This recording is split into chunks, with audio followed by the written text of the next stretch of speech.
Avant de commencer l'histoire, dites-nous d'où vous regardez en laissant un commentaire ci-dessous. Si vous appréciez cette vidéo, n'oubliez pas d'aimer et de vous abonner. Passez une merveilleuse journée. Profitez de l'histoire. Sophie parlait au téléphone tout en traversant la rue, poussant son chariot à cupcakes, son tablier taché de glaçage. « Je promets que je serai à l'heure cette fois, Nana, dit-elle. »« Ne cours pas, ma fille, » répondit la voix de sa grand-mère à travers le téléphone. C'est alors que le chariot de livraison de Sophie glissa du trottoir et heurta violemment le pare-choc brillant d'une voiture de luxe garée. Les cupcakes volèrent, le glaçage éclaboussa le capot, et le chariot se renversa comme s'il savait qu'il avait fait une bêtise. « Non, non, non, » murmura-t-elle, fixant la scène comme si elle se déroulait au ralenti. La porte de la voiture s'ouvrit.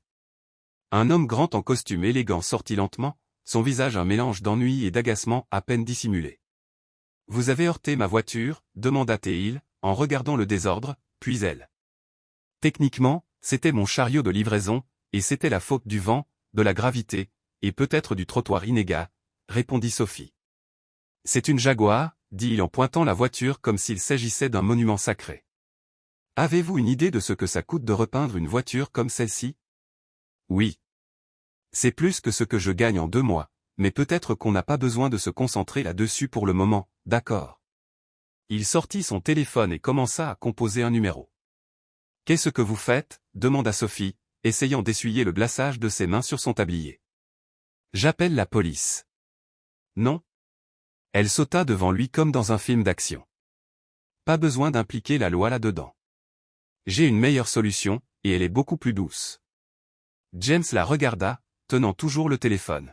« J'écoute. »« Vous avez 5 secondes. Je peux vous payer en cupcakes. »« En cupcakes ? » ?»« Oui. Je tiens un chariot à café et à pâtisserie.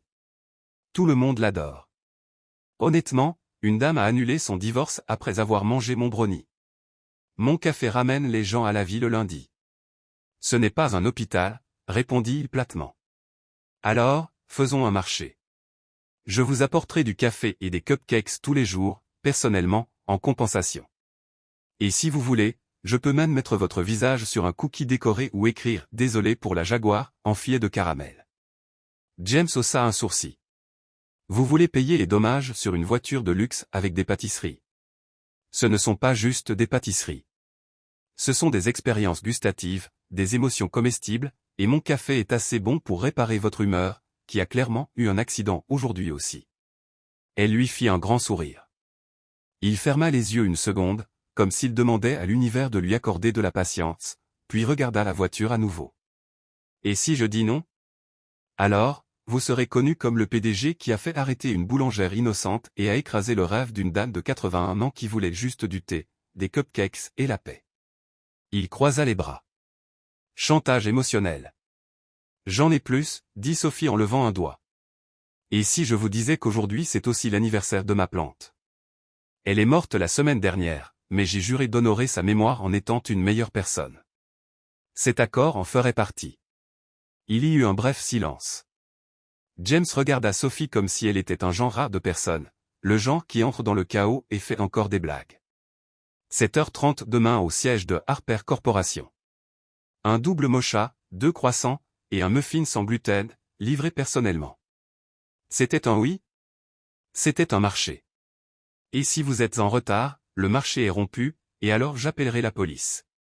Il recommença à tripoter son téléphone. Livré à 7h29, compris. Sophie attrapa une serviette tachée de glaçage et nota tout. Oh, et juste pour confirmer, voulez-vous votre muffin avec des fruits ou avec des regrets ? Avec des fruits, dit-il en remontant en voiture. Sophie resta au milieu de la rue, regardant le désordre, les cupcakes tomber, et le défi fou qu'elle venait d'accepter.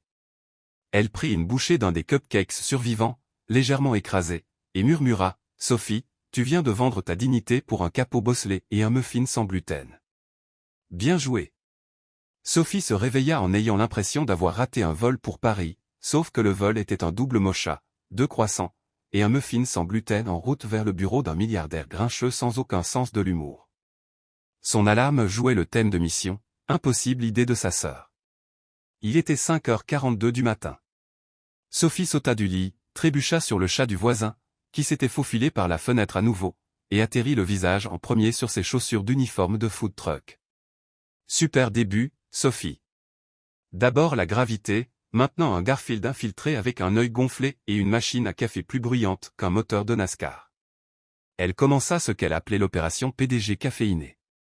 Tout en pétrissant la pâte à croissant, elle se récita, double mocha, 2 croissants, muffins sans gluten. Ne pas être en retard, ne pas trébucher, ne pas mourir. Avec l'horloge contre elle, elle emballa tout dans son plateau thermique, scotcha son tablier couvert de fleurs, et partit avec son chariot à café, qui grinçait comme s'il avait une bronchite. Le bâtiment de Harper Corp, en plein cœur de Manhattan, ressemblait à un temple de verre et d'acier. Il y avait plus de fenêtres qu'elle n'avait d'amis sur Facebook.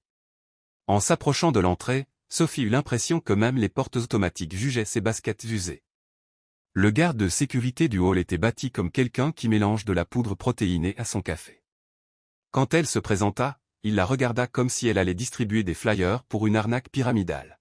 « Je suis la fournisseuse officielle de caféine de James Harper, dit-elle avec un sourire, ici pour l'empêcher de manger ses employés avant 9 heures. Il ne rit pas. Elle y était habituée. Pièce d'identité? J'ai une serviette avec mon nom dessus. Ça compte. Un autre regard mortel. Il appela l'étage exécutif. Elle est là. Celle avec le chariot. Ouais, c'est comme une sitcom. Il raccrocha. 32e étage. Ne touchez à rien, pas même l'ascenseur. Elle demanda, pas même. Il ne répondit pas. Sophie entra dedans.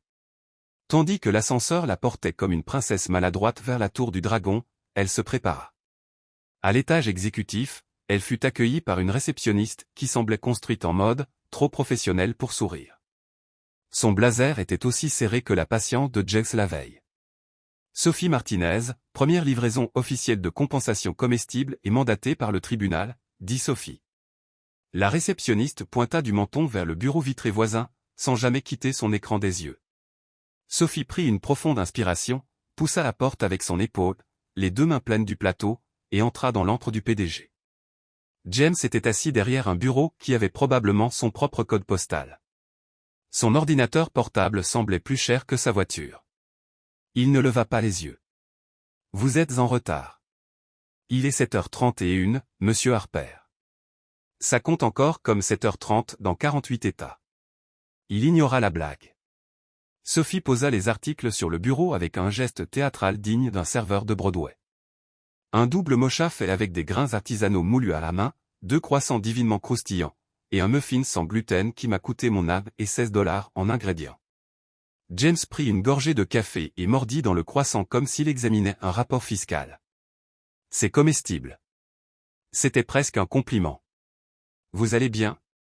Dois-je appeler un médecin? Il ne cligna pas des yeux. Apportez la prochaine livraison demain, même heure. Des retours? Une critique yep? Un vœu de paix et de lumière? Moins de paroles, plus de ponctualité. Sophie leva les yeux au ciel et sortit. À la porte, elle heurta un vase géant dans la zone de réception et faillit se transformer en sculpture d'art moderne faite de café. Le 2e jour, Sophie arriva 2 minutes en avance. James regarda sa montre, puis elle. Toujours en retard. Vous savez ce dont vous avez besoin? D'un muffin de sympathie avec un glaçage, laissez-moi tranquille. Toute la semaine, la routine resta la même. Sophie arrivait, James parlait à peine, elle essayait de faire une blague, il mâchait comme un robot d'entreprise. Mais lentement, quelque chose commença à changer. Le mercredi, elle lui tendit le muffin avec une petite note attachée, peut contenir des traces d'humour. Veuillez nous alerter en cas d'allergie. Le jeudi, il rendit la tasse de café avec un post-it, pas d'effet secondaire. Vous pouvez continuer. Sophie fut si excitée qu'elle oublia son plateau à l'étage exécutif. Le vendredi, elle était épuisée. Sa grand-mère avait eu besoin de soins pendant la nuit, sa sœur s'était disputée avec son petit ami en ligne, et le chat du voisin avait vomi dans son four. Rien n'allait bien. Voici votre kit de survie, dit-elle en entrant dans le bureau de James. Inclus mocha, croissant, muffin, et une livreuse en mode zombie. Il la regarda avec un léger froncement de sourcils. Vous avez l'air désorganisé. Et vous avez l'air du méchant dans un drap illégal. On fait une bonne équipe. James mordit dans le croissant et mâcha en silence. Sophie remarqua une petite photo sur son bureau, un garçon blond avec un chien. Votre fils?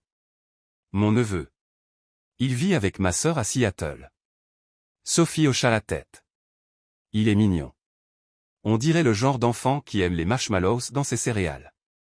James jeta un coup d'œil aux muffins. Vous parlez trop. Et vous ne parlez pas assez, mais ne vous inquiétez pas, je garde une trace de tout ce que vous dites. Jusqu'à présent, j'ai un total de 57 syllabes. Il ne sourit pas, mais pour la première fois, il sembla presque intrigué. Plus tard, alors que Sophie quittait le bâtiment, elle heurta un homme en costume avec un rire facile. Ouah, du café avec une frayeur, plaisanta TL, essayant d'équilibrer son plateau. Vous devez être la fameuse caféine ambulante de James Harper. Il a parlé de moi, demanda TL, surprise. Il a dit quelque chose comme, elle est bruyante, dramatique, et insiste pour mettre des notes sur les muffins, mais elle arrive à l'heure, plus ou moins. C'est à peu près une lettre d'amour en langage Harper. Bonne chance. Il n'est pas aussi mauvais qu'il en a l'air, juste plus dur à comprendre qu'un puzzle fait de pièces blanches. Le samedi, Sophie décida d'essayer quelque chose de nouveau. Elle apporta un petit thermos personnalisé avec des dessins de cupcakes souriant sur l'étiquette. Elle écrivit « Dose quotidienne de tolérance humaine ». Bien secouée avant de socialiser. Quand elle le lui tendit, James regarda l'étiquette en silence. Inquiète que je vous poursuis en justice pour avoir trop de personnalité? Si vous allez me poursuivre, faites-le avec un filet de caramel. Ça ira avec mon casier. Il prit une gorgée de café, resta silencieux. Ce n'est pas aussi sucré aujourd'hui, dit-il. Ça reflète votre âme, mais je peux le rendre plus sucré demain. Avant qu'elle ne s'éloigne, il murmura, ajoutez un rouleau au fromage lundi. Ses yeux s'écarquillèrent. Qu'est-ce que c'était? Une demande spéciale. Oh mon Dieu, vous évoluez. Il fit semblant de ne pas entendre, mais elle partit en dansant pratiquement avec son plateau. Ce soir-là, assise sur le canapé avec sa grand-mère, Sophie pensa à voix haute, Nana, Monsieur Harper a demandé un rouleau au fromage. C'est pratiquement sa façon de dire bonjour. S'il demande du fudge au chocolat un jour, épouse-le. Le lundi, elle arriva avec le rouleau au fromage, une note sur la serviette, et 2 fois plus d'enthousiasme. Il mangea tout sans un mot, mais avant qu'elle ne parte, il demanda, « Êtes-vous toujours comme ça? Agaçante et charmante? » Oui. Non, je voulais dire persistante. Sophie marqua une pause. Quand il s'agit de muffins et de milliardaires grincheux, oui. Il laissa échapper un rire court et étouffé le premier depuis l'accident. Elle se figea. Attendez, c'était un rire? Est-ce que j'entends des choses? Allô, sécurité. Harper a de la fièvre. Il secoua juste la tête. Au travail, Sophie. Et pour la première fois, elle partit avec un sourire plein. Le marché fonctionnait, mais pas exactement comme elle l'avait prévu, et peut-être, juste peut-être, que ce n'était pas seulement pour rembourser une dette. C'était le début d'une connexion bâtie sur du café, du sarcasme, des rouleaux au fromage, et quelque chose qu'elle ne pouvait pas encore nommer. Le bâtiment de Harper Cop était si chic que Sophie se sentait coupable rien qu'en entrant dans le hall. C'était comme entrer dans un musée où chaque centimètre brillait plus que son salaire entier. Et maintenant, elle y était une habituée. Lors de sa deuxième visite, elle essaya de rouler avec son chariot à café et trébucha sur le tapis d'entrée. La tasse de James vola directement sur la veste beige d'un homme qui s'avéra être un investisseur international. Oh mon Dieu, je suis tellement désolé. J'ai des serviettes, du bicarbonate de soude, l'esprit d'une femme de ménage, tout ce dont vous avez besoin, bafouilla elle, paniquée, essayant de nettoyer la tâche. Vous plaisantez? C'est du café, double mocha, grains organiques. Ça tâche, mais c'est premium. L'homme souffla et partit en trombe. Sophie resta au milieu du hall, tenant la tasse vide et ce qu'il restait de sa dignité. Le lendemain, elle essaya de prendre un raccourci par les couloirs et entra accidentellement dans l'aile de sécurité. Elle ne s'en rendit compte que lorsque 2 gardes au visage sévère apparurent.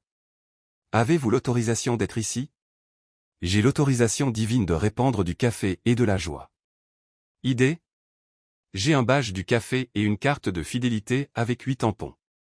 Elle fut escortée jusqu'au bureau d'accueil par 2 grands gardes pendant que les employés regardaient, essayant de ne pas rire.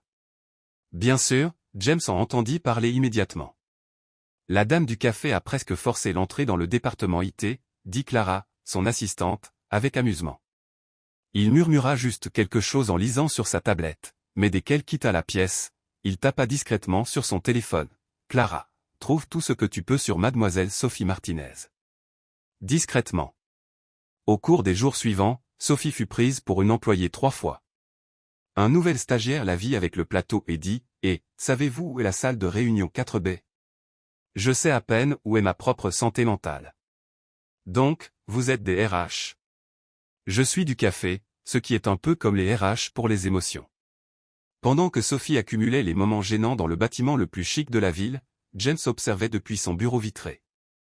Il ne pouvait pas comprendre pourquoi cette femme maladroite prenait tant de place dans ses pensées.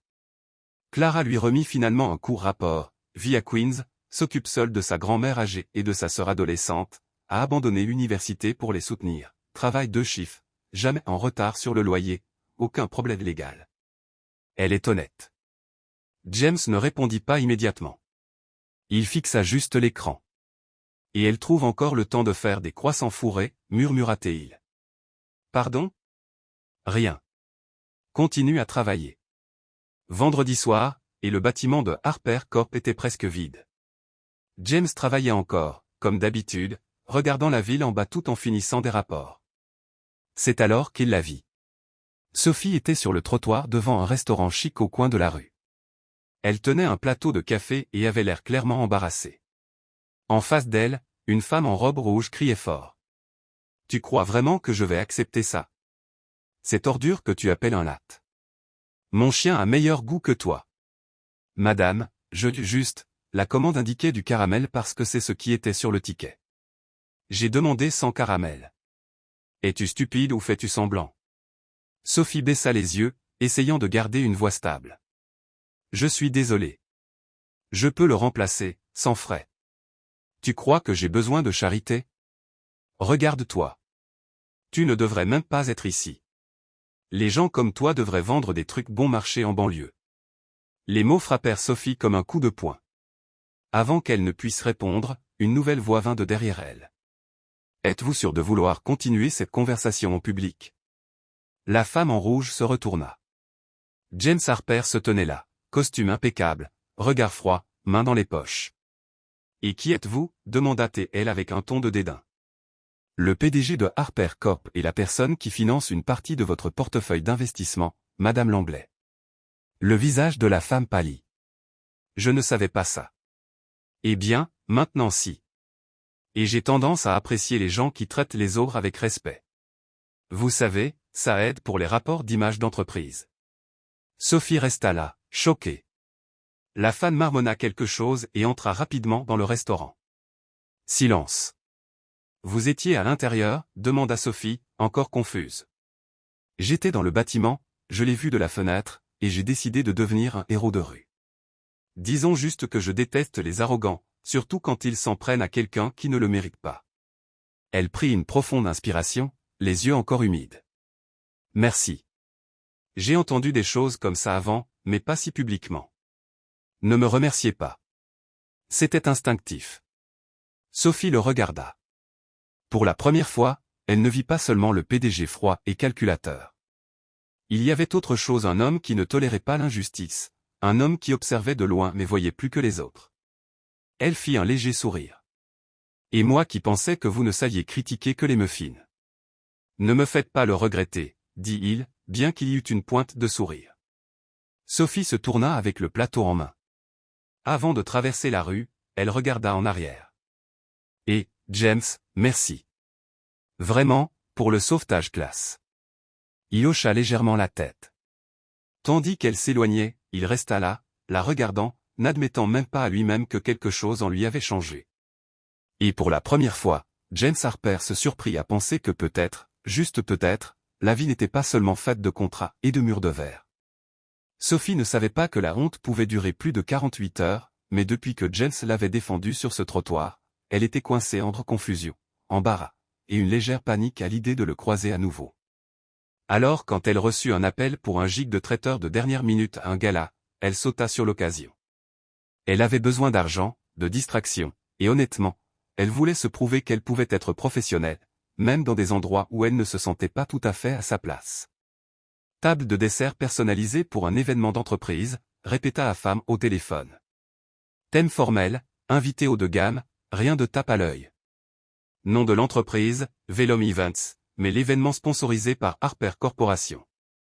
Sophie, sans trop réfléchir, dit oui. Ce n'est que des heures plus tard que son cerveau fit la connexion. Harper Corp? Pas possible que ce soit lui. Non, ça doit être un autre Harper. Probablement un cousin. Il y a toujours un cousin impliqué dans ces choses-là. Mais l'univers ne traite pas souvent en suppositions optimistes. Vendredi soir, Sophie arriva avec ses boîtes de dessert à la salle principale de l'Astoria Grand, un lieu si luxueux que les carreaux de sol semblaient briller d'eux-mêmes. Tandis qu'elle disposait des truffes et des macarons, elle entendit par le système sonore « Bonsoir, mesdames et messieurs. Veuillez accueillir notre hôte, James Harper. » Sophie se figea. Une cuillère tomba au sol. Un serveur à proximité haussa un sourcil. « Bien sûr, parce que le monde est petit et l'ironie est énorme, » murmura-t-elle. Elle se tourna lentement, juste à temps pour voir James au centre de la scène, costume impeccable, sourire subtil, le genre d'élégance qu'elle n'avait vu que dans les magazines. À chaque salve d'applaudissements, Sophie sentait son âme essayer discrètement de s'éclipser par la sortie la plus proche. Respire. Tu es une professionnelle. Une professionnelle qui est sur le point de gâcher le glaçage à cause de nerfs purs. Elle essayait de se concentrer sur les emballages de bonbons quand elle sentit quelqu'un à côté d'elle. Alors, c'est vous. Sophie tourna la tête et se retrouva face à face avec une femme élégante, cheveux relevés en un chignon parfaitement défiant. Elle tenait un verre de champagne et regardait Sophie comme quelqu'un qui inspecte un vase fissuré. « Excusez-moi. Vous êtes la femme qui a heurté la voiture de mon fils et qui lui apporte du café tous les jours, n'est-ce pas ?» Sophie écarquilla les yeux, surprise par la franchise de la question. « Eh bien, oui. C'était un accident, et la partie café était mon idée. » Un accord amical. La femme fit un demi-sourire, totalement dépourvu d'humour. « Laissez-moi être clair. N'envisagez même pas de faire un mouvement vers lui. N'essayez pas de le conquérir. Vous êtes très différente de notre monde. » Sophie déglutit difficilement, essayant de rester composée. « Madame. Valérie. Valérie Harper, mère de l'homme pour qui vous nourrissez clairement des espoirs ridicules. Je ne suis pas. Pas besoin de mentir. J'ai déjà vu ça avant, sourire doux, histoire triste, pensant que des cupcakes peuvent grimper l'échelle sociale. Sophie serra les dents. Je n'essaie de grimper rien du tout. Je suis ici pour travailler. Oui, j'apporte du café avec de la crème fouettée à votre fils, au fait, mais ça ne fait pas de moi une menace nationale. Ce n'est pas une attaque personnelle, ma chère. Juste un fait. Vous n'appartenez pas au même monde. Sophie sentit sa gorge se serrer, mais elle prit une respiration. Le monde d'où je viens est plein de gens qui se croient trop importants pour remarquer la personne qui les sert. Je ne suis pas venu ici pour conquérir qui que ce soit. Je suis venu livrer la meilleure pâtisserie de la ville. Si ça offense, peut-être que ce dont vous avez besoin c'est un peu plus de sucre dans votre vie. Valérie la fixa longuement, puis se tourna avec élégance et s'éloigna comme si elle flottait.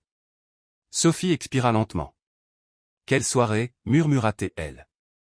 Maintenant, il ne manque plus que le plafond s'effondre ou que je trébuche sur un violoniste. Quelques minutes plus tard, elle se retira en coulisses pour reprendre son souffle. Elle avait besoin d'air et de distance émotionnelle. Elle fixait le mur, pensant à abandonner l'événement et à s'échapper par la cuisine, quand elle entendit une voix familière. Elle vous a parlé, n'est-ce pas? Sophie se tourna. James était là, cravate desserrée, l'air inquiet. Ma mère a un don pour transformer les mots en couteaux affûtés. C'est impressionnant, si traumatisant. Je suis désolé pour elle. J'aurais dû vous prévenir. Vous saviez qu'elle savait pour moi. Je me doutais qu'elle découvrirait. Je ne pensais juste pas qu'elle s'en prendrait à vous. Sophie laissa échapper un rire sec. Vous êtes différente de notre monde. C'était la réplique de la soirée. Saba la dame du restaurant qui m'a appelé un cafard de Brooklyn. James passa une main dans ses cheveux, clairement mal à l'aise. J'essaie de l'empêcher d'interférer, mais ce n'est pas facile. Je ne suis pas un projet de charité, James. Vous n'avez pas à réparer quoi que ce soit. Ne me tirez juste pas dans votre monde. Je ne peux pas gérer des fêtes avec des règles invisibles. Qui dit que vous devez suivre des règles invisibles? Tous ceux qui me regardent comme si j'étais entré par la mauvaise porte. Silence. Puis il parla plus doucement. Sophie, je ne vous ai pas demandé de venir ici, mais je suis content que vous l'ayez fait. Même avec tout ça. Même avec elle. Elle croisa les bras, essayant de garder un visage neutre. Écoutez, je vous aimais bien. Vous restiez silencieux, mais j'aime encore plus ma paix, et votre mère ne va pas bien avec ça. James expira, presque un sourire. Je comprends. Je finirai la table, puis je disparaîtrai discrètement. Ne vous inquiétez pas, je ne tâcherai pas la réputation de Harper Corp avec du glaçage à cupcakes. Sophie.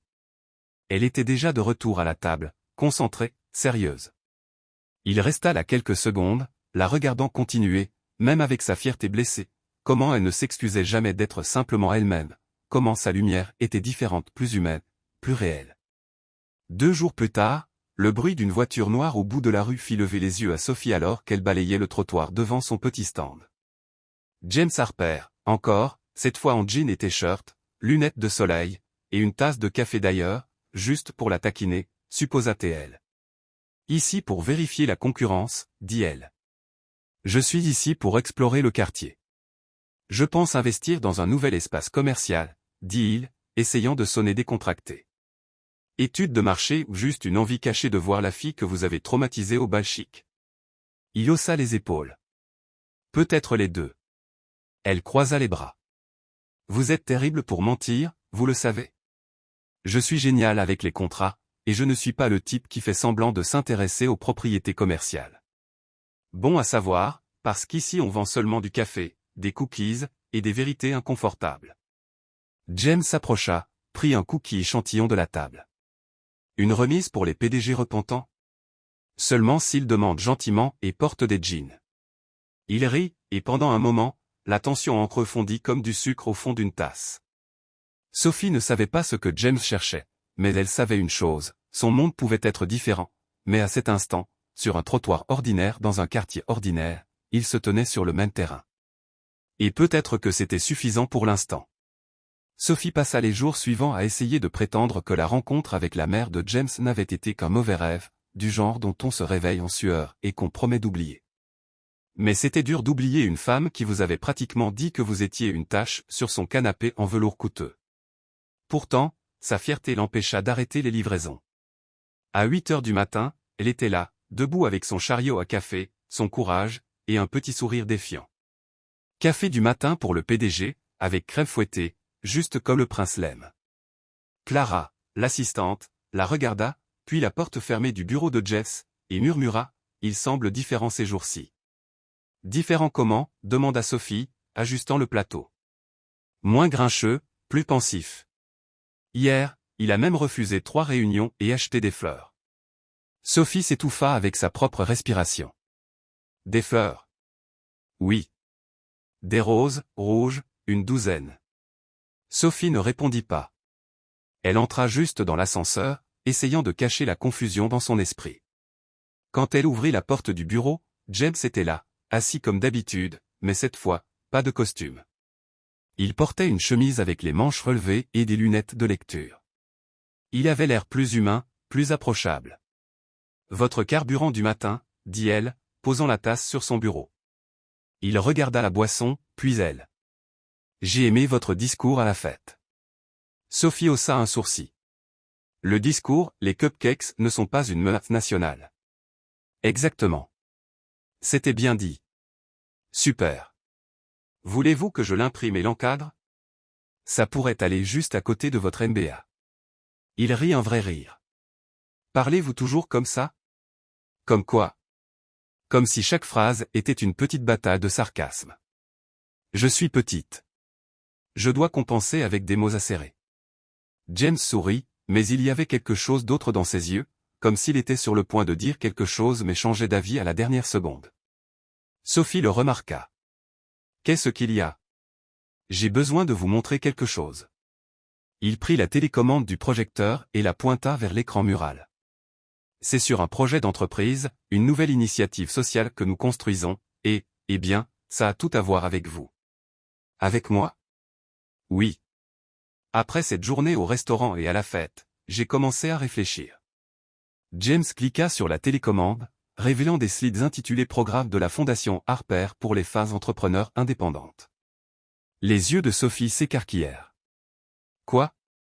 Un fonds de soutien pour les femmes auto-entrepreneuses qui font face à des défis financiers mais gardent quand même leurs entreprises en marche. L'idée est d'offrir du mentorat, du capital de démarrage, et de l'aide logistique. Le premier nom suggéré pour le rôle de direction est le vôtre. Sophie resta silencieuse. Vous voulez que je dirige ça ? Je veux que vous le dirigiez, de la façon dont ça devrait l'être, avec honnêteté, travail acharné, et expérience de la vie réelle. Elle s'adossa à sa chaise, encore en train d'assimiler. C'est réel ? Je n'ai jamais été plus sérieux. Ça change tout. Ça change. C'est pourquoi j'ai besoin que vous y réfléchissiez. Mais d'abord, je dois être honnête. Sophie se redressa. Qu'est-ce qu'il y a maintenant ?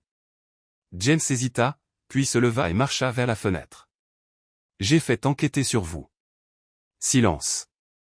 Quoi ? Quand vous avez commencé à venir ici tous les jours, je voulais comprendre qui était cette femme qui perturbait ma routine. J'ai demandé à Clara de vous vérifier, et j'ai lu tout votre passé, votre histoire, votre vie. Sophie sentit son estomac se nouer. Donc tout ça les fleurs, le projet c'est de la culpabilité ou juste la curiosité d'un millionnaire ennuyé. C'est de l'admiration. Du respect. C'est quelque chose que je ne peux même pas nommer encore, mais ce n'est pas de la pitié. Elle resta silencieuse, fixant la tasse de café qui semblait maintenant peser 1 tonne. Je devrais être en colère contre vous, murmura-t-elle. L'êtes-vous ? Elle prit une profonde inspiration.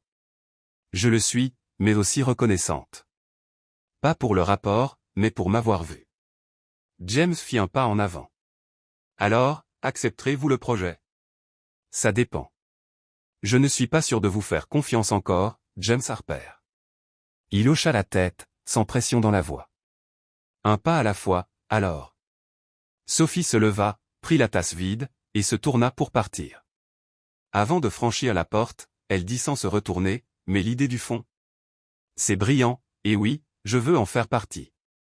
À partir de ce jour, leur connexion commença à prendre de nouvelles couleurs.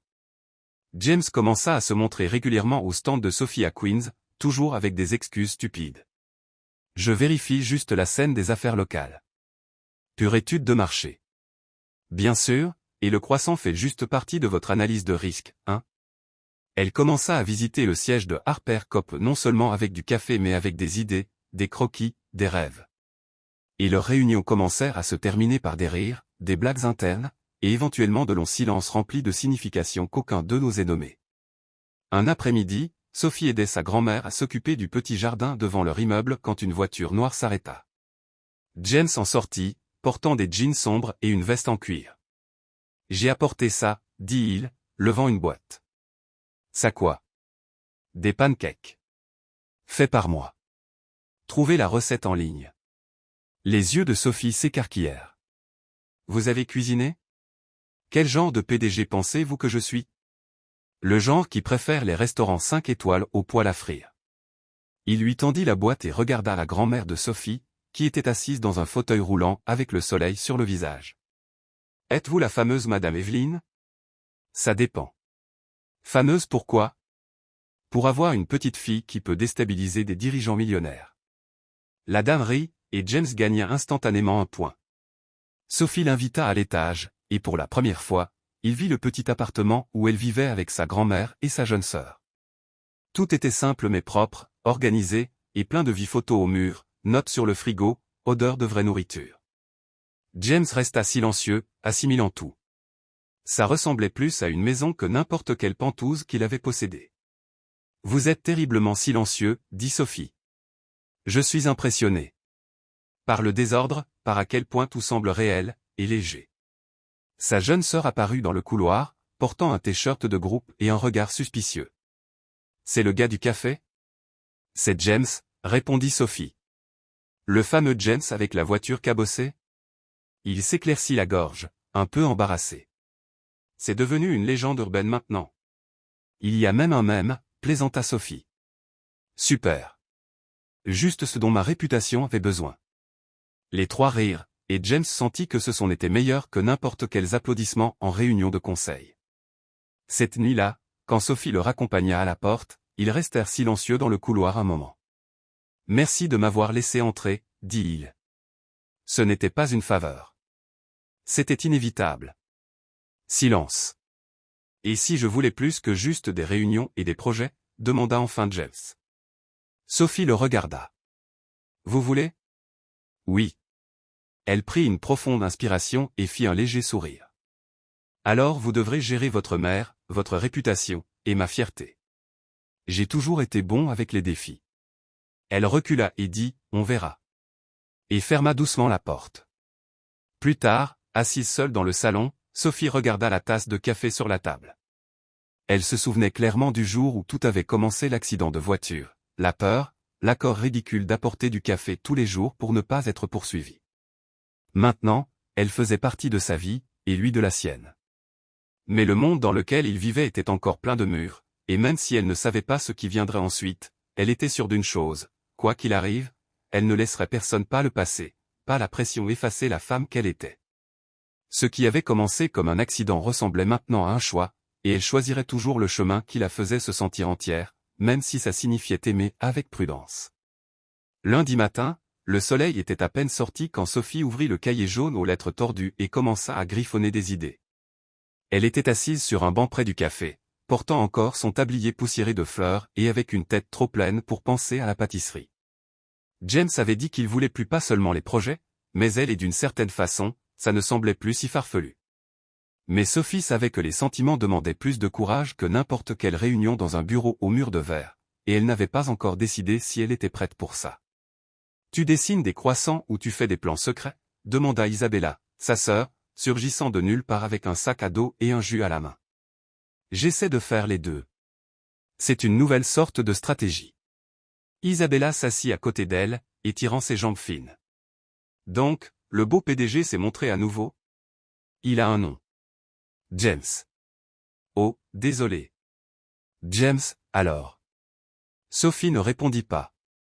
Elle fit juste un petit sourire, ce qui suffit à Isabella pour faire une grimace. « Si tu tombes amoureuse de lui, ça va être comme un soap opéra mélangé à Wall Street. Si je tombe amoureuse de lui, ce sera mon problème. Et probablement celui de mon système nerveux aussi. » Isabella rit. « Souviens-toi juste que les beaux héritiers peuvent apporter plus de maux de tête que de factures. Ne t'inquiète pas. J'ai de l'expérience avec les deux. » Quelques minutes plus tard, Sophie était de retour à Harper Corp avec son fidèle chariot à café. Cette fois, avec les commandes habituelles, elle portait une enveloppe avec 3 pages de notes pour le projet social idée sur des mentorats, des ateliers pratiques, des partenariats avec de petits fournisseurs. Quand elle arriva au bureau de James, Clara l'arrêta avant qu'elle ne frappe. « Il est en réunion avec le conseil, mais il a dit que vous attendiez. Et il a laissé ça. » Clara lui tendit un petit paquet emballé dans du papier gris. Sophie le regarda curieusement et, quand elle l'ouvrit, trouva un porte-clés en argent avec la lettre S gravée dessus, accompagné d'une note manuscrite, juste un rappel que tu as déjà la clé pour déverrouiller de grandes choses. J. Elle sentit une chaleur soudaine sur son visage. Elle glissa le porte-clés dans la poche de son tablier comme si c'était un bijou. 2 heures plus tard, la porte du bureau s'ouvrit, et James entra, sans cravate, l'air fatigué mais alerte. « Entre. » Sophie le suivit et lui tendit l'enveloppe. Il l'ouvrit soigneusement, passant en revue les papiers un par un. « C'est plus que ce que j'attendais. Tu as pensé à tout. » « Pas à tout. Juste assez pour te montrer que je suis sérieuse là-dessus. » Il la regarda par-dessus les papiers. « Et moi aussi. » Ils s'assirent côte à côte, les brouillons étalés sur la table, et commencèrent à discuter des détails. Les idées allaient et venaient, les suggestions se transformaient en plans.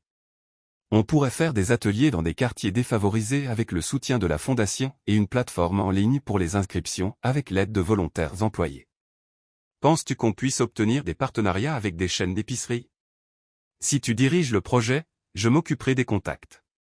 Ils étaient si impliqués qu'ils ne remarquèrent pas le temps passé. Quand Clara entra pour dire que la journée se terminait, James cligna des yeux comme s'il sortait d'une transe. Il est déjà 18 heures? Oui, et vous avez un dîner avec des investisseurs à 19 heures. Annule-le. James, c'est important. Alors reporte-le. J'ai un autre engagement ce soir. Clara haussa un sourcil mais ne dit rien en sortant. James se tourna vers Sophie. Voudrais-tu dîner avec moi? Elle fronça les sourcils. Genre, un vrai dîner? Avec de la nourriture et tout. Oui. Et des serviettes. Et peut-être du dessert. Sophie hésita, mais la façon dont il la regardait comme si elle était le centre de quelque chose de plus grand fit disparaître tout, non. D'accord, mais seulement si le dessert est un chez Essekak. Ils allèrent dans un petit bistrot à Brooklyn, loin du bruit de la ville. L'endroit était cosy, avec des lumières tamisées, des tables en bois, et l'odeur de basilic dans l'air. Ils s'assirent dans un coin tranquille près de la fenêtre. « Pourquoi cet endroit ?» demanda-t-elle. « Parce que personne ici ne me connaît, et parce que, pour la première fois, je veux juste être James. » Tu réalises à quel point ça sonne romantique et dramatique en même temps? J'essaie un nouveau style. PDG sensible avec une touche de tarte au citron. Sophie rit. Pendant le dîner, ils parlèrent de tout échec d'enfance, chansons préférées, peurs inexprimées. James parla de la pression de diriger un empire, d'un père absent et d'une mère contrôlante. Sophie parla de la mère partie trop tôt, de la grand-mère au fort tempérament, de la sœur rebelle. C'est alors que James tendit la main à travers la table et prit la sienne. « Sophie, tu me déstabilises. » Elle sourit. « C'est une bonne chose? Je ne suis pas sûr encore, mais c'est réel. » Soudain, un téléphone sonna le sien. James regarda l'écran. « C'est ma mère. »« Vas-tu répondre? » ?»« Je devrais. »« Juste 2 minutes. » Il sortit pour prendre l'appel. Sophie le regarda par la fenêtre. Son expression changea au fur et à mesure de la conversation parfois froide, parfois frustrée. À un moment, il passa une main dans ses cheveux, clairement contrarié. Quand il revint, il avait l'air plus sérieux. « Tout va bien ?» demanda-t-elle. « Elle veut que j'aille à une réunion avec des investisseurs chinois demain, et elle veut que j'amène la candidate idéale à présenter comme ma future fiancée. » Sophie essaya de ne pas montrer comment ça la touchait. « Et vas-tu y aller? » ?»« Non. Je lui ai dit ça. Pour la première fois depuis longtemps, j'ai dit non. » « Waouh. Ouais. Un peu libérateur, un peu terrifiant. » Elle ne dit rien, prit juste la dernière bouchée de chez Essekak. Sur le chemin du retour, James la reconduisit chez elle. Il s'arrêta devant son immeuble et coupa le moteur. « Sophie, je ne sais pas ce que ça devient, mais je sais que je ne veux pas que ça s'arrête. » Elle resta silencieuse un moment. « Tu n'es pas habituée à entendre non, hein? » « Pas vraiment. » « Alors peut-être qu'il est temps que tu apprennes, parce que autant j'aime ça, je ne sais pas encore si je suis prête. » Il hocha la tête, compréhensif. Un pas à la fois. Un pas à la fois. Avant de sortir de la voiture, elle se pencha et lui donna un baiser rapide sur la joue. « Bonne nuit, PDG sensible. » Il sourit. « Bonne nuit, mademoiselle, et j'aime foutre le bordel dans ta vie. » Sophie entra dans l'immeuble, sentant le sol un peu plus léger sous ses pieds. Mais dehors, James resta dans la voiture quelques minutes de plus, fixant la porte. Il savait que, à partir de là, il n'y avait pas de retour en arrière. Le lendemain matin, Sophie se réveilla avec une notification sur son téléphone. Nouveau message de James Harper, notre projet a été approuvé. Félicitations, directrice. Elle lut le texte, puis le relut, et seulement alors réalisa qu'elle souriait comme une idiote. Tandis que sa grand-mère, regardant depuis le canapé, lui lançait un regard suspicieux, Sophie dit, « Rêver de gâteau, hein? Quelque chose comme ça, nana. Quelque chose comme ça. » Pour la première fois depuis longtemps, son cœur semblait enfin en sync avec ses rêves. C'était un vendredi ensoleillé quand Sophie arriva au siège de Harper Corp pour sa première réunion officielle en tant que directrice du projet social. Plus de chariots à café, plus de tabliers sentant la cannelle. Elle portait une robe bleu foncé simple mais élégante, et ses cheveux étaient relevés avec une pince modeste. Pour la première fois, elle était là comme faisant partie de ce monde, pas comme une visiteuse, mais comme quelqu'un qui appartenait. Au bureau d'accueil, Clara l'accueillit avec un sourire sincère. « Directrice Sophie, Monsieur Harper a demandé que vous montiez directement. »« Ça fait encore bizarre de l'entendre, » admit Sophie, serrant plus fort la sangle de son sac. « Vous vous y habituerez. Ou peut-être pas, mais vous serez génial de toute façon. » Sophie sourit, reconnaissante. Dans l'ascenseur, les nerfs commencèrent à se manifester. Ce n'était pas la peur du projet, c'était ce que ce nouveau pas signifiait. James avait franchi la ligne entre personnel et professionnel, et même avec tout le soin et le respect qu'il montrait, le cœur de Sophie avançait encore prudemment. Quand les portes s'ouvrirent, James l'attendait, pas de costume. Il portait des jeans sombres et une chemise grise avec les manches relevées, comme s'il avait choisi le look pour sembler charmant sans effort, et ça marchait. « Pile à l'heure, » dit-il, se poussant sur le côté pour qu'elle entre. « Je suis accro aux horloges et à ne pas me faire virer avant même de commencer. » Il rit et pointa la table, où il y avait 2 tasses de café et un dossier avec le nom du projet sur la couverture, « Nouveau début ». « J'aime le nom, » dit elle. « C'était ton idée. Je l'ai trouvé en bas de page d'un de tes brouillons. Ça semblait juste pour tout ce qu'on essaie de faire. » Sophie feuilleta les pages pendant qu'il la regardait. « Tu sembles différent aujourd'hui, » dit-elle, les yeux encore sur les documents. « Différent comment ? » ?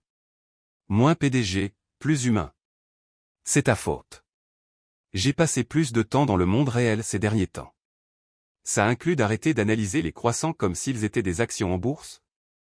Pas de promesses. » Elle rit, et l'ambiance dans la pièce s'allégea. La réunion fut pleine d'énergie. James présenta le budget approuvé, les partenaires intéressés, et les dates de lancement initiales.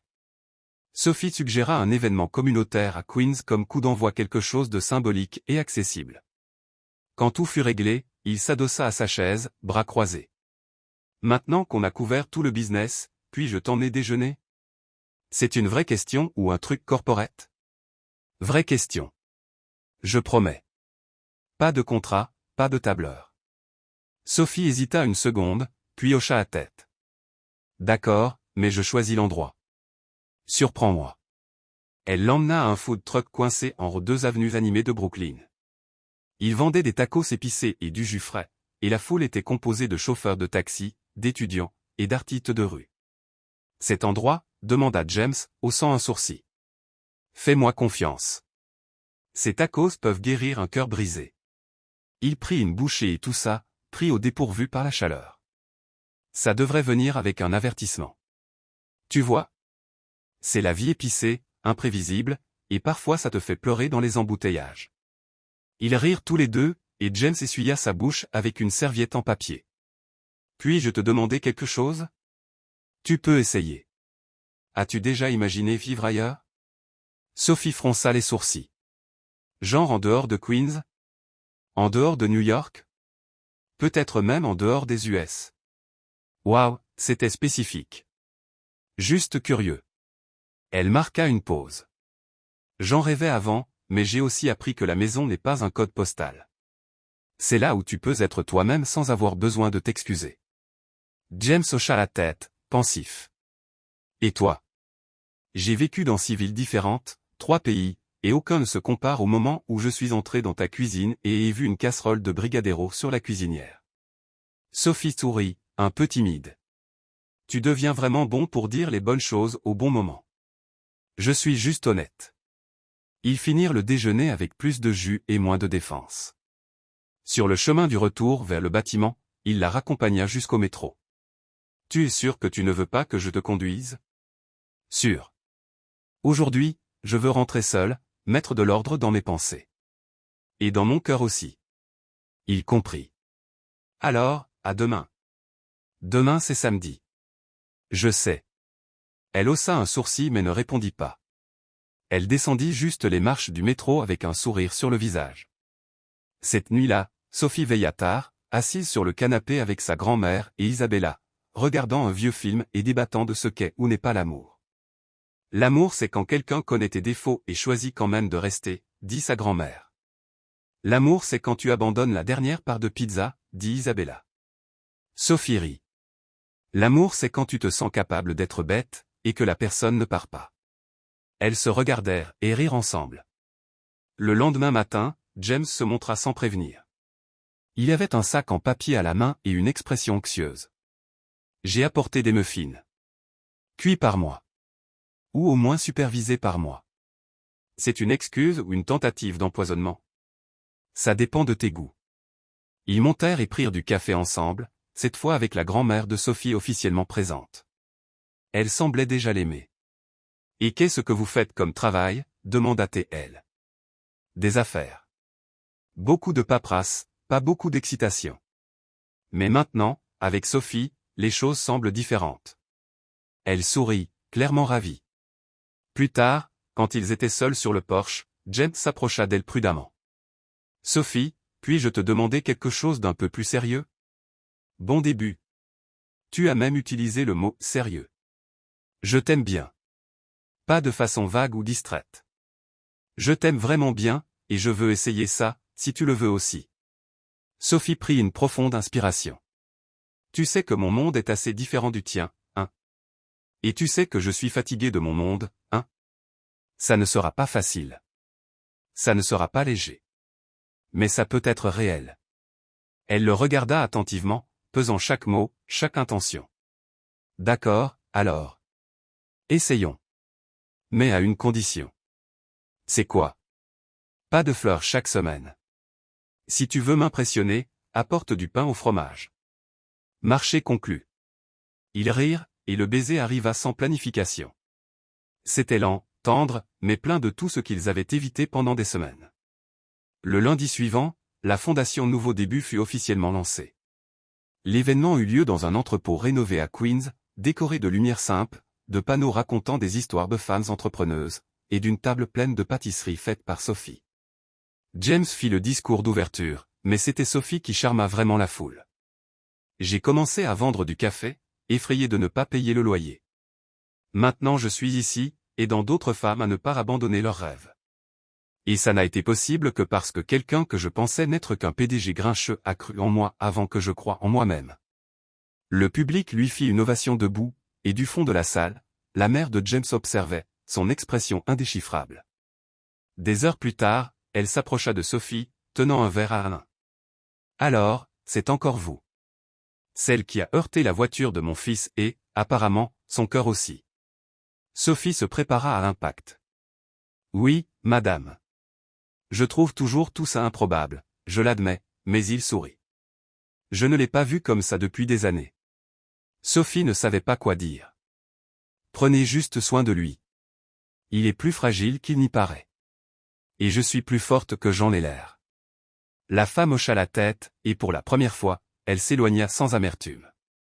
Cette nuit-là, Sophie et James restèrent jusqu'au dernier invité parti. Seul au centre de l'entrepôt, avec les lumières éteintes et l'odeur de café encore dans l'air, il la serra contre lui. « Tu as changé ma vie » murmura-t-il. « Et tu m'as rappelé que ça vaut la peine de prendre des risques. » Ils s'embrassèrent à nouveau, sachant que maintenant, ce qui les avait réunis n'était pas un contrat ou un accident de voiture. C'était un choix, un sentiment, l'amour. La semaine après le lancement de la fondation Nouveau Début, les choses commencèrent à changer de façon plus profonde que Sophie ne l'avait prévu. Le projet tournait à pleine vitesse, oui, mais c'était ce qui se passait en dehors des tableurs qui la gardaient éveillée la nuit. James était aussi gentil que jamais, mais maintenant il y avait quelque chose de plus dans la façon dont il la regardait, un soin plus profond, une attention qui allait au-delà du professionnel. Et même si son cœur battait un peu plus vite, Sophie sentait aussi le poids de toutes les choses qu'il n'avait pas encore dites. C'est pourquoi, quand il l'invita à passer un week-end hors de la ville, elle hésita. C'est juste une retraite rapide avec des investisseurs, expliqua-t-il.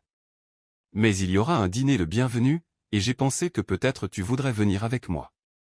James, je n'ai pas de vêtements pour ce genre d'événement. C'est facile à arranger. Une carte d'entreprise peut résoudre ça. Ou tu pourrais porter ta fameuse robe bleu foncé. J'aime celle-là. Ce n'est pas seulement les vêtements. Il comprit immédiatement. Tu as peur d'être jugé à nouveau. J'ai survécu à ta mère, mais je me souviens encore de la façon dont elle me regardait comme si j'étais un accident qui n'aurait pas dû arriver. Tu n'es pas un accident, Sophie. Pas dans ma vie et pas dans ce projet. Elle regarda ailleurs, mais après quelques secondes, elle dit, « D'accord, j'irai. Mais à une condition. » Encore une? Tu dois promettre que si je trébuche et renverse du vin rouge sur quelqu'un, tu prétendras que c'était parti d'un flash mob d'art performance. Marché conclu. Le samedi, Sophie fit un petit sac et laissa Isabella et sa grand-mère en charge de la maison, avec des notes manuscrites et des repas surgelés soigneusement étiquetés. La voiture noire s'arrêta devant son immeuble pile à 9 heures. James sortit, portant un blazer clair et des lunettes de soleil. Il avait l'air d'être sorti d'une pub pour un parfum chic. Sophie, en revanche, portait des jeans sombres et un chevisier crème qu'elle tirait vers le bas toutes les 3 minutes. « Ça va comme ça ?» demanda T.L. dès qu'il ouvrit la porte de la voiture pour elle. « Ça va mieux que bien. C'est toi, et c'est ce qui compte. » Le trajet jusqu'au resort fut rempli de conversations légères, de rires spontanés, et de silences confortables. Sophie partagea des histoires du café client excentrique, erreur de livraison tandis que James admit que son pire cauchemar était d'être forcé de réseauter avec des gens qui parlent de pourcentage au dîner.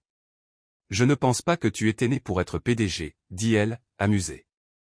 Je pense que je suis devenu PDG pour me cacher du reste. » Du quoi? De mon propre bordel. Ils arrivèrent vers midi. Le resort était niché, entouré d'arbres, avec vue sur le lac. Il y avait un terrain de golf, une zone spa, et une grande salle vitrée où aurait lieu le dîner du soir. Sophie se sentit déplacée dès qu'elle mit le pied dans le hall. Tout était trop blanc, trop silencieux, trop parfumé. Cet endroit me donne l'impression que si j'éternue, quelqu'un va me mettre une amende, murmura T.L. à James. Détends-toi. La plupart des gens ici semblent chics seulement parce qu'ils ont peur d'être démasqués. Dans la chambre réservée pour elle, une longue robe pendait dans le placard bordeaux profond, simple mais élégante. Les yeux de Sophie s'écarquillèrent. « As-tu arrangé ça? » Non, Clara l'a fait. Mais j'ai approuvé. En fait, j'ai perdu le vote. Elle voulait quelque chose avec plus d'éclat. Elle a dit que tu n'as pas besoin de rivaliser avec qui que ce soit, juste briller. Je vais prétendre que ça ne m'a pas touché, dit-elle, essayant de cacher son sourire. Plus tard, entrant dans la salle avec James à ses côtés, Sophie sentit tous les yeux se tourner vers eux, certains curieux, d'autres avec ce jugement silencieux qu'elle connaissait trop bien. Elle s'accrocha à son bras et murmura, « Et si je tombe? Alors je tomberai aussi. On fera les gros titres, PDG et invités s'évanouissent d'amour et de vin. » Elle rit, et soudain, c'était plus facile de respirer. Pendant le dîner, James présenta Sophie à quelques investisseurs avec aisance, pas de discours formel, pas de maladresse. Il parla d'elle comme d'une partie de l'équipe, pas comme une invitée. Quand il parla de la fondation, il s'assura de dire que l'idée venait d'elle et qu'il avait seulement cru au projet. À un moment, un homme aux cheveux grisonnants s'approcha et dit avec un sourire légèrement tordu, « Alors, vous êtes la fameuse Sophie, la fille qui est devenue directrice de fonds après avoir craché en la voiture du patron. » Sophie sourit, imperturbable. « Imaginez ce que je pourrais faire si je crachais dans un hélicoptère. » James faillit s'étouffer avec son vin. L'homme laissa échapper un rire forcé et s'éloigna. « Tu es incroyable, » dit James, riant. « Tu te fiches clairement de ta réputation. Je me fiche plus de la vérité. Et dans ce cas, de la fille qui tient son verre dans la main gauche pour ne pas tacher son bracelet. Détail technique, dit-elle, souriante. Le reste de la soirée passa avec une ambiance étonnamment légère. Ils dansèrent une fois maladroitement, gauchement, avec James ratant le rythme et Sophie riant si fort qu'elle faillit perdre un talon. Mais personne ne semblait s'en soucier, ou si c'était le cas, il le cachait bien. De retour dans la chambre, Sophie sentait encore ses joues rougir. C'était plus fun que prévu. « J'ai promis que ce serait facile, » dit James. « Et tu tiens tes promesses. C'est dangereux. » Il la regarda. « Veux-tu savoir ce qui est encore plus dangereux? »« Quoi? » ?»« Aller all-in pour toi, un peu plus chaque jour. » Sophie baissa les yeux, se mordit le coin de la lèvre, et répondit enfin, « Alors je suppose qu'on est à égalité. » Cette nuit-là, ils dormirent dans des chambres séparées, mais leur cœur n'avait jamais été plus proche. Oui, il y avait du désir, mais aussi du respect, de l'affection, et du soin pour le rythme de l'autre. Le lendemain matin, ils marchèrent ensemble jusqu'au lac. Le soleil se levait à peine, et l'air sentait la terre humide et les feuilles fraîches. « As-tu déjà pensé à te marier un jour ?» demanda Sophie de nulle part. James ne cacha pas sa surprise. J'y ai pensé, mais je l'ai toujours vu comme des contrats et des obligations. Jusqu'à ce que je te rencontre. Elle le regarda, curieuse. Et maintenant? Maintenant ça semble plus simple. Comme signer un accord en blanc, juste basé sur la confiance. Sophie rit. Tu as vraiment un don pour transformer tout en discours de PDG. Blâme le trauma corporate. Mais je suis en guérison. Ils restèrent silencieux un moment jusqu'à ce que Sophie dise « J'ai peur de devenir juste une autre histoire qui commence différemment mais finit comme toutes les autres. » James prit sa main. Alors écrivons notre propre histoire, jusqu'au bout, page par page. Pas de précipitation, mais pas de fuite non plus. Elle hocha la tête, encore incertaine de comment gérer tout ça, mais pour une raison, pour la première fois depuis des années, elle sentait qu'elle pouvait juste essayer. Sur le chemin du retour à New York, le silence dans la voiture était différent. Ce n'était pas gênant, c'était compréhensif. La semaine prochaine, on a le deuxième round d'entretien avec les entrepreneuses. Tu te souviens, dit James, déjà à mi-chemin. Je me souviens. Et j'ai revu les questions 3 fois. Tu es incroyable, tu sais ça? Non, mais merci de me le rappeler. Il était tard l'après-midi quand ils atteignirent son quartier. En sortant de la voiture, Sophie marqua une pause une seconde avant d'entrer dans l'immeuble. James? Oui. Tu n'as pas besoin de me convaincre de quoi que ce soit. Qu'est-ce que tu veux dire? Tu n'as pas besoin de prouver que tu m'aimes. Je le sais déjà. Il ne répondit pas avec des mots. Il la regarda juste d'une façon qui disait tout et plus. Après qu'elle soit entrée, James resta là quelques minutes, regardant l'entrée de l'immeuble comme si c'était un point de départ. Et peut-être, d'une certaine façon, ça l'était. De l'autre côté de la porte, Sophie s'adossa au mur du couloir et sourit pour elle-même. Oui, elle avait peur, mais maintenant elle était aussi amoureuse, et pour la première fois, prête à vraiment le vivre sans pause, sans doute, sans tenue. Le week-end avait été magique, mais Sophie savait, comme toujours, que la vraie vie ne prend pas de vacances, et que les histoires d'amour n'ont pas de traitement spécial. Le lundi, quand elle arriva au siège de la Fondation Nouveau Début, la réception était plus animée que d'habitude, et les regards, eh bien, ils étaient différents. Curieux. Les gens murmuraient et souriaient en la voyant passer. On dirait que la directrice Sophie est revenue de son voyage avec le PDG, murmura une des assistantes, sans même essayer de cacher le ton dans sa voix. Sophie prétendit ne pas entendre, mais intérieurement, elle sentait le poids du jugement qu'elle avait toujours craint. Dans l'ascenseur, elle croisa Clara, qui l'étreignit chaleureusement. Ne t'inquiète pas. Ils en parleront aujourd'hui.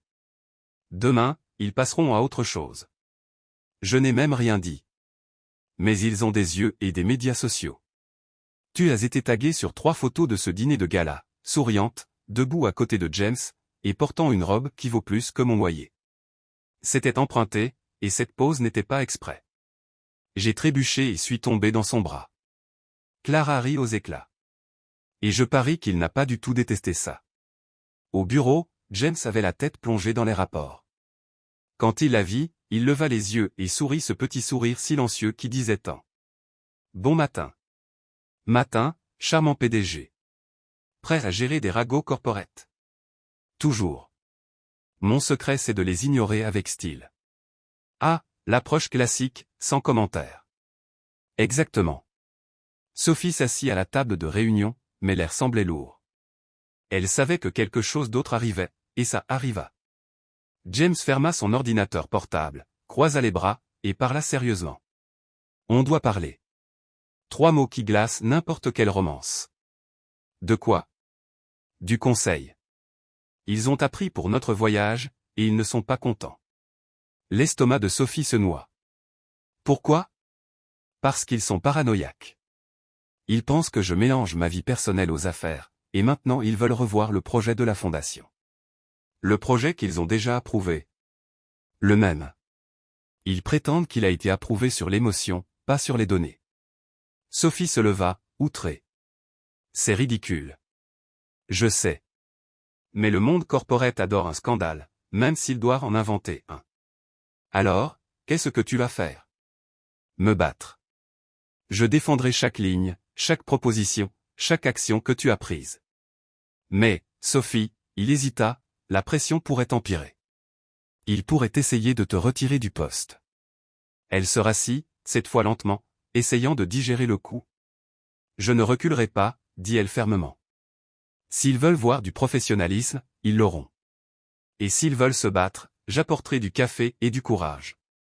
James sourit, fier, mais il y avait quelque chose d'autre dans ses yeux, de l'inquiétude. Cette semaine-là, les réunions avec le conseil s'intensifièrent. Sophie passa des heures à refaire des tableurs, à défendre des rapports, et à prouver avec des données dures ce qui était déjà clair dans l'impact social de la fondation. À la maison, sa sœur Isabella remarqua que quelque chose avait changé. Tu sembles différente. Plus sérieuse, plus fatiguée. Grandir c'est dur. Aimer quelqu'un aussi, hein? Sophie arrêta de couper les légumes. Qu'est-ce que tu essaies de dire? Que toi et James avez quelque chose, mais c'est comme si tu avais toujours peur d'être vraiment heureuse. Sophie resta silencieuse un moment. Je ne veux juste pas dépendre de ça pour me sentir complète. Mais tu es déjà complète. Et peut-être que c'est exactement pourquoi il t'aime tant. Le jeudi, en revoyant des rapports à la fondation, Sophie reçut un email anonyme avec comme sujet « Savez-vous vraiment qui est James Harper ?» Le contenu était pire que prévu, documents fuités, vieux messages, et une liste d'entreprises fermées par ces décisions stratégiques qui avaient blessé de petits propriétaires de magasins. Dans certains, des employés étaient licenciés en masse, dans d'autres, il y avait des procès. Rien d'illégal, mais tout froid, corporate, et personnel. Sophie sentit une oppression dans sa poitrine. Ce n'était pas le James qu'elle connaissait, mais elle ne pouvait pas juste l'ignorer. À la fin de la journée de travail, elle entra dans son bureau sans frapper. On doit parler. De quoi? Des entreprises que tu as fermées. Des emplois perdus. James ferma lentement son ordinateur portable. Je me doutais que ça ressortirait. Et tu n'as pas pensé que tu devrais me le dire? Je pensais que tu le savais déjà. Mon passé n'était pas exactement propre. J'étais le genre de PDG qui suivait les chiffres et seulement les chiffres. C'est comme ça que j'ai été formé, coupé où ça fait mal, tant que ça ne saigne pas sur papier. Et maintenant? Maintenant j'essaie de réparer. Avec toi, avec le projet, avec chaque femme qui trouve une chance dans cette fondation pour ne plus dépendre de personne. Sophie ne répondit pas immédiatement. Elle était encore en train de traiter. As-tu changé? J'essaie. Et peut-être qu'une partie de ce changement est parce que tu es entré dans ma vie. Elle s'assit en face de lui, encore mal à l'aise. Je n'ai pas besoin d'un homme parfait. J'ai juste besoin de quelqu'un d'assez courageux pour être réel. Alors je suis ton gars. Plein d'erreurs, mais sans désir d'en répéter aucune. Cette nuit-là, Sophie rentra chez elle profondément pensive. Elle s'allongea sur le canapé et alluma la TV juste pour du bruit de fond, mais son esprit bouillonnait. C'était le moment de vérité. Elle pouvait choisir d'aimer un homme imparfait qui était volontaire ou rester seule, effrayée de se perdre. Le vendredi, avant la grande réunion avec le conseil, Sophie monta une présentation avec des photos, des vidéos, et des témoignages de femmes impactées par le projet. Elle demanda à James de s'asseoir parmi les membres du conseil, juste comme auditeur. Aujourd'hui, je parlerai seule. Et elle le fit, avec force, honnêteté, et émotion. Ce projet n'est pas né dans une salle de conseil. Il a commencé avec un chariot à café, des factures en retard, et des rêves écrasés par manque d'opportunités. Il vient de femmes qui se battent tous les jours avec le peu qu'elles ont. Il y eut un silence. Quelques expressions dures commencèrent à s'adoucir. Et si votre préoccupation est ma relation avec James Harper, sachez ceci, il ne m'a jamais donné autre chose que du soutien. Tout ce que vous voyez ici est à moi parce que j'ai vécu chaque histoire de ces femmes. Je sais de quoi je parle. À la fin de la présentation, personne n'osa argumenter. En sortant, James l'attendait dans le couloir. Il ne dit pas un mot, il la serra juste fort dans ses bras. Tu as été brillante. Tu as été silencieux. C'était dur? Oui. Mais nécessaire. À la fin de la journée, un email officiel fut envoyé au conseil. La fondation Recommençons resterait active, avec Sophie comme directrice et James se retirant de la supervision directe pour éviter les conflits d'intérêts. Ça blesse ta position, demanda-t-elle. Seulement si tu me quittes, répondit-il avec un sourire. Sophie sentit une boule dans sa gorge. Le combat avait été dur, mais il en valait la peine. Cette nuit-là, alors qu'ils atteignaient son quartier, Sophie s'arrêta à la grille et dit de but en blanc, « James. Oui. Veux-tu encore écrire cette histoire avec moi? Plus que tout. » Elle sourit. Alors continuons. Mais cette fois, écrivons nos propres chapitres, pas ceux de quelqu'un d'autre. Et le baiser de cette nuit-là n'était pas un au revoir. C'était une promesse. La vie, même après tant de rebondissements, semblait déterminée à tester la patience de Sophie. Les jours après la grande réunion furent intenses, mais il y avait une étrange calme au milieu du chaos. La fondation recommence au tenait bon. Les femmes soutenues par le projet continuaient à grandir, leurs idées et témoignages continuaient à arriver, et soudain, Sophie se trouva dans le rôle de mentor, conseillère, et inspiration. Elle n'était toujours pas habituée à ça. Être une inspiration était effrayant, surtout pour quelqu'un qui, il n'y a pas si longtemps, trébuchait sur les tapis de bureau et renversait du café sur des costumes chers. James, de son côté, respectait la décision du conseil de se retirer mais restait proche d'autres façons déjeuner fait maison, message de midi, bouquet de pain au fromage. Oui, il avait trouvé une boulangerie brésilienne dans le New Jersey juste pour la surprendre. Au fond, Sophie savait que quelque chose arrivait, mais elle n'avait aucune idée que ce serait si grand. C'était un après-midi ordinaire, un de ceux où le ciel de New York ressemble à une aquarelle délavée. Sophie quittait la fondation, portant une boîte de documents, quand elle vit une voiture noire garée à la porte. La vitre descendit lentement, et James apparut avec un sourire paresseux. « Besoin d'un lift, directrice ? Seulement si le chauffeur chante Beyoncé tout le long. Je charge extra pour ça. » Elle monta dans la voiture, riant, mais remarqua quelque chose d'anormal. Il semblait nerveux, agité. « Tu vas bien? » « Oui. J'ai juste pensé qu'on pourrait faire quelque chose de différent aujourd'hui. » « Comme quoi? » ?»« Comme un dîner dehors. » « Mais vraiment dehors. À 1 heure d'ici. Tu as kidnappé mon estomac. Je t'ai kidnappé tout entière. Mais ne t'inquiète pas, c'est pour une bonne raison. Sophie haussa un sourcil, suspicieuse, mais elle dit oui. En chemin, il joua une playlist pleine de chansons qu'elle adorait, celles qu'elle était sûre qu'il ne connaissait pas. La plupart étaient ses plaisirs coupables, classiques ringards, ballades des années 90, même une version acoustique de My Heart Will Go On. Ok, qu'est-ce qui se passe? Demanda-t-elle alors que la voiture tournait sur une route bordée d'arbres sans tour de téléphonie en vue. Fais-moi confiance, dit-il, tenant sa main. Quand ils arrivèrent enfin, Sophie cligna des yeux, incrédule. C'était une vieille grange, restaurée en un espace événement cosy. Des guirlandes lumineuses émettaient une lueur d'août, des pétales de fleurs jonchaient le sol, des bougies flottantes illuminaient la pièce, et une musique douce jouait en fond. « Tout ça est pour toi, » dit James, ouvrant la porte de la voiture et offrant sa main. « Ou plutôt, à cause de toi. » Elle marcha avec lui jusqu'au centre de la pièce. Là, une petite table était dressée pour deux, avec des bougies et un serveur amical qui les salua avec « Bonsoir, M. et Madame Harper », avant de disparaître discrètement. Les yeux de Sophie s'écarquillèrent. « Madame Harper ?» « Spoiler », répondit Jets. Le dîner fut léger, délicieux, et romantique, mais elle avait le sentiment que quelque chose arrivait. Et elle avait raison. Après le dessert, James se leva, repoussa sa chaise, et s'agenouilla devant elle. Sophie porta sa main à sa bouche, stupéfaite. « James, j'ai promis que je ferais ça d'une façon unique, mais tu me connais, je suis terrible avec les discours répétés. Alors voilà. » Il prit une profonde inspiration. « Je t'ai rencontré de la pire façon possible, klaxon, tasse de café volante, et peur de la police. Je pensais que tu étais un désastre, et j'avais raison. » Elle haussa les sourcils. « Mais tu étais le genre de désastre dont mon monde avait besoin. Tu as bousculé mes routines, mis mon bureau sens dessus-dessous, m'a fait goûter des cupcakes qui m'ont coûté des dizaines à millions parce que je ne pouvais pas arrêter de penser au sucre. Et pire que tout, tu m'as fait ressentir. » Il sortit une petite boîte. À l'intérieur, une bague simple avec une petite pierre bleue, la couleur exacte de la robe qu'elle portait à leur premier événement ensemble. « Sophie Martinez, seras-tu la PDG de mon cœur, la CFO de mes sourires, la présidente à vie de mes jours? Veux-tu m'épouser? » Elle rit à travers les larmes. C'était la proposition la plus ridicule et parfaite que j'ai jamais entendue. « C'est un oui? » « Bien sûr que c'est un oui, » cria-t-elle, le serrant dans ses bras. Tandis qu'ils s'embrassaient, les lumières s'intensifièrent, et un groupe d'amis et de staff de la fondation apparut, applaudissant et acclamant. Clara était là, filmant tout en pleurant. « Ça va exploser sur l'Instagram de l'entreprise », cria-t-elle. Isabella et la grand-mère de Sophie étaient là aussi.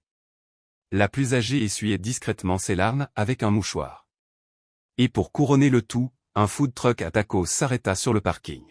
« En honneur de notre premier déjeuner romantique », expliqua James avec un sourire. Le mariage eut lieu dans un jardin juste en dehors de New York. Rien de grand, mais tout ressemblait à Sophie Fleur Sauvage, un hôtel décoré de feuilles séchées, et des photos des femmes de la fondation Recommenceau éparpillées sur les tables. Au lieu de cadeaux, les invités apportèrent des dons pour des projets d'entrepreneuriat féminin. James portait un costume clair, Sophie une robe fluide avec une touche vintage. Son bouquet n'avait pas de roses, juste de la lavande et des brins de romarin. À l'entrée, une pancarte disait « Du café à l'hôtel, notre histoire avait du goût et du courage ». Clara fut l'officiante, bien sûr. Elle insista, « Nous sommes rassemblés ici non pour parler de profit ou de bilan mais pour célébrer un investissement à long terme, l'amour », dit-elle, provoquant des rires. Tandis que Sophie marchait vers James, ses yeux brillaient vivement, pas de doute, pas de peur. « Tu es sûr de ne pas vouloir t'enfuir maintenant » murmura-t-il en plaisantant. « Seulement si c'est avec toi. Pour toujours. » Ils échangèrent des vœux qui firent même pleurer les serveurs. James parla d'apprendre à ressentir, à écouter, à lâcher prise. Sophie parla d'apprendre à faire confiance, à s'ouvrir, à aimer sans peur. Quand ils furent déclarés mari et femme, les invités jetèrent des grains de café en l'air idée de Clara, bien sûr, et le groupe joua une version acoustique de Can't Help Falling in Love. La réception fut simple, pleine de rires, de danses maladroites, de vidéos drôles, et de cupcakes avec des signes disant « un doux nouveau début ». À la fin de la nuit, pendant qu'ils dansaient seuls dans le jardin avec les derniers invités partants et le ciel plein d'étoiles, James regarda Sophie et dit « Je t'aime ». Avec tous les tableurs et les surprises. Et je t'aime. Avec tous les trébuchements et le café renversé. Ils s'embrassèrent, sachant que cette histoire, celle qui avait commencé par un accident, n'avait jamais été une erreur. C'était le destin. Et là, parmi les rires, les danses, et l'amour, ils vécurent le premier jour du reste de leur vie ensemble.